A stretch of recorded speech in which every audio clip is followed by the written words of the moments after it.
Nyonya tua Dirgantara juga bingung, tetapi Vano setidaknya adalah putranya sehingga dia tidak takut padanya seperti Elena. Dia menenangkan diri dengan cepat dan berkata dengan tenang, "Vano, ada baiknya kamu kembali. Kinan ada di sini untuk menimbulkan masalah, bersikap kasar padaku dan semuanya. Cepat panggil keamanan untuk mengusirnya. Vano, kamu tidak tahu bagaimana Kinan memperlakukan tante secara berlebihan. Dia tidak menghormati kita berdua." Tante hampir pingsan karena marah, mengeluh Elena yang sedih. Kinan berdiri diam. Dia tidak menjelaskan dirinya seperti itu di bawahnya untuk melakukannya. Vano meliriknya dengan penuh arti sebelum beralih ke mamanya dan Elena. Dia mengumumkan dengan jelas, "Aku telah mendengar semua yang kalian katakan." "Apa?" Elena melebarkan matanya karena ketakutan dan keterkejutan. Wajahnya sangat pucat. Bahkan Nyonya tua Dirgantara tidak bisa menyembunyikan keraguan di matanya. Dia menjelaskan dengan tergesa-gesa, "Nak, jangan percaya semua yang kamu dengar." Kinan suka memutarbalikkan kata-katanya, "Ma, apa sebenarnya yang kalian berdua lakukan untuk memaksanya keluar dari rumah ini?" Vano bertanya langsung sebelum dia bisa selesai menjelaskan dirinya sendiri. Wajah Nyonya tua Dirgantara seakan jatuh. "Apa kamu tidak percaya kepada mamamu sendiri? Bagaimana aku bisa mempercayai mama?" Vano membalas perlahan. Itu membungkam mulut Nyonya tua Dirgantara. Putranya terkadang terlalu pintar untuk kebaikannya sendiri. Dia tahu dia tidak bisa membodohinya lagi. Vano telah mendengar lebih dari cukup untuk sampai pada kesimpulan logis. Tidak ada gunanya dia menipunya dengan kata-kata. Itu tidak akan berhasil. Nyonya tua Dirgantara terbakar amarah dan penyesalan. Ini semua salah Kinan. Jika bukan karena dia, bagaimana mungkin Vano mengetahui semua ini? Elena datang untuk meraih tangan Nyonya tua Dirgantara dan memohon, "Vano, bagaimana kamu bisa memilih untuk percaya pada Kinan dan bukan kami? Tante adalah mamamu sendiri, bagaimana kamu bisa tidak percaya padanya?" Nyonya tua Dirgantara menunjukkan kepadanya wajah sedih, seakan Vano benar-benar memperlakukan mereka dengan tidak adil. Ada kekecewaan di matanya. Vano tidak berharap mamanya memiliki segi ini pada kepribadiannya, untuk memperlakukan Kinan dengan sangat salah. Kinan tidak melakukan kesalahan. Pada akhirnya, dia adalah Mama Farel. Bagaimana dia bisa memperlakukannya seperti itu, dan bahkan bersekongkol dengan Elena untuk memaksanya pergi. Jadi ada orang yang menarik tali di balik perceraian mereka. Di mana Farel? Vano tidak banyak bicara, dan langsung ke intinya. Nyonya tua Dirgantara menjawab setelah kejutan yang tiba-tiba. Dia bersama kakek buyutnya. Dia bilang dia merindukan cicitnya, jadi Mama menyuruh Farel menghabiskan beberapa hari bersamanya. Farel belum pernah ke rumah tua keluarga Dirgantara sendirian, apalagi menginap di sana. Jelas bahwa langkah ini dilakukan dengan sengaja. "Nyonya Dirgantara tahu saya akan datang hari ini, jadi apakah Anda sengaja menyuruhnya pergi?" Kinan bertanya secara tiba-tiba. Nyonya tua Dirgantara memalingkan wajahnya menghadap Kinan. "Apa maksudmu dengan sengaja? Itu cucuku yang kamu bicarakan. Dia bisa pergi kemanapun dia suka. Itu tidak ada hubungannya denganmu. Aku di sini hanya untuk mengunjungi anakku. Dan aku sudah bilang, kamu bukan lagi bagian dari keluarga Dirgantara, dan kami keluarga Dirgantara tidak akan pernah mengakui wanita sepertimu sebagai mamanya Farel." Nyonya tua Dirgantara ingin mengatakan sesuatu yang lebih menyakitkan, tetapi Elena menarik lengan bajunya dengan ringan untuk mengingatkannya bahwa Vano sedang berdiri di sana. Kinan tersenyum ringan. Dia menatap Vano dengan menuduh. "Kamu bilang aku bisa mengunjungi putraku kapan saja aku mau, tapi begini cara keluargamu memenuhi janji itu?" "Aku tahu seharusnya aku tidak datang hari ini," Kinan berkata dengan marah, berbalik dan berjalan keluar pintu. Vano merasa hatinya diperas dengan rasa bersalah, dan dia berbalik untuk mengejarnya. "Vano, berhenti di sana!" Nyonya tua Dirgantara berteriak, tetapi Vano bahkan tidak berhenti sedetik pun. Elena juga berlari keluar pintu untuk mengejar mereka. Kinan berjalan sangat cepat, dia mencapai gerbang keluarga Dirgantara dengan cepat. Dia akan masuk ke mobilnya ketika Vano meraih lengannya.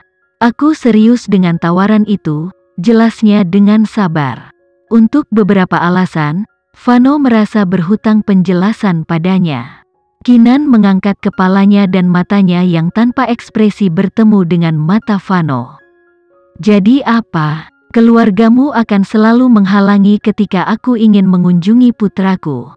Vano, jika kamu benar-benar ingin tahu, selama ini bukan karena aku tidak ingin melihat putraku, tetapi aku tahu. Aku tidak akan dapat melihatnya bahkan jika aku datang. Adalah satu hal bagi keluargamu untuk mengusirku, tetapi siapa yang memberimu hak untuk mengambil anakku dariku? Apakah aku tidak lebih dari mesin pengembangbiakan untuk keluarga Dirgantara?" Istilah mesin pengembangbiakan semakin membuat hati Vano terasa sakit. Cengkeramannya di tangannya mengencang dan suaranya turun. "Kamu tidak seperti itu bagiku." Meskipun mereka tidak berbagi ikatan emosional selama pernikahan mereka, Vano memperlakukannya dengan setara. Vano tidak pernah sekalipun memandang rendah dirinya. Jika Vano hanya melihatnya sebagai mesin pengembangbiakan, dia bisa memilih begitu banyak wanita lain daripadanya. Banyak wanita di luar sana yang ingin memiliki anak dengannya. Jika Vano hanya melihatnya sebagai mesin pengembangbiakan, dia bisa saja membuangnya saat Farel lahir. Kinan tertawa mencela diri sendiri. "Kamu mungkin tidak melihatku seperti itu, tetapi keluargamu menganggapku seperti itu. Kamu baru saja melihat bagaimana Mamu memperlakukanku. Dia ingin anak itu tidak ada hubungannya denganku." Alih-alih mencari alasan untuk mamanya, Vano berkata dengan serius, "Jika kamu ingin mengunjungi Farel lagi, datanglah kepadaku kapan saja. Kamu pegang kata-kataku, tidak ada yang akan menghalangimu." Vano kemudian menambahkan, "Dan kamu akan selalu menjadi mamanya Farel, benarkah?" Ada air mata berkumpul di mata Kinan. Mulut Vano melengkung menjadi senyum percaya diri. "Aku tidak berpikir siapapun bisa menghentikanku melakukan apa yang aku inginkan. Baiklah, aku akan menghubungimu nanti. Kamu bisa melepaskanku sekarang." Satu pertanyaan terakhir. Vano tidak melepaskannya. "Apa sebenarnya yang mereka lakukan padamu, Vano?" Elena tiba-tiba menarik lengan Vano dan berkata dengan lembut, "Tante, sepertinya dia tidak enak badan, ayo masuk." Ini adalah upaya terakhir dari Elena. Dia takut Kinan akan mengungkapkan semua kebenaran kepada Vano. Vano mengabaikan Elena. Dia hanya menatap Kinan dan mengulangi pertanyaannya, "Apa yang mereka lakukan padamu, Vano? Mengapa kamu menanyakan itu padanya?" "Tante dan aku akan memberitahumu jika kamu ingin mengetahuinya." Elena membuka mulutnya untuk berkata. Kata-katanya dipenuhi dengan keluhan seolah-olah Vano memperlakukannya dengan tidak adil. Rasa dingin memasuki suara Vano ketika dia berkata, "Kinan, kamu yang bercerita, Vano, apakah kami sangat tidak dapat dipercaya di matamu? Kami tidak melakukan apapun terhadap Kinan. Jika sesuatu benar-benar terjadi seperti yang dia katakan, apakah menurutmu dia akan menunggu sampai sekarang untuk memberitahu dunia?" Mata Elena merah karena air mata.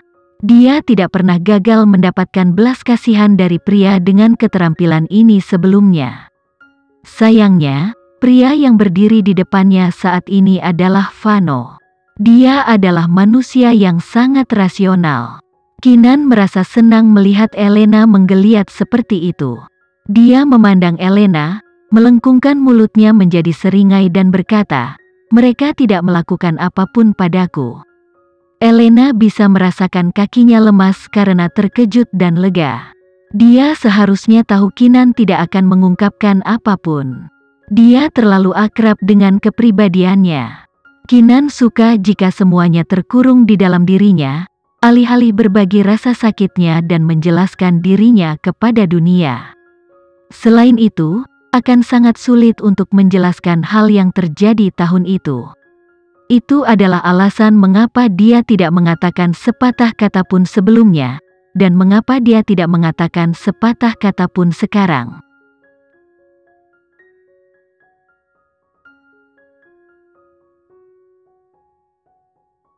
Sekian dulu ya video kali ini, kita lanjutkan lagi videonya di lain waktu. Oh iya, bagaimana menurut kalian? Semoga bisa sedikit menghibur kalian semua. Untuk teman-teman yang baru nonton, jangan lupa subscribe ya, hehehe. Dan kalau teman-teman ada yang ingin gabung langganan, bisa langsung gabung saja untuk dapat fitur yang menarik dan sedikit membantu Mimin. Terima kasih banyak sudah menonton, sampai jumpa lagi, bye.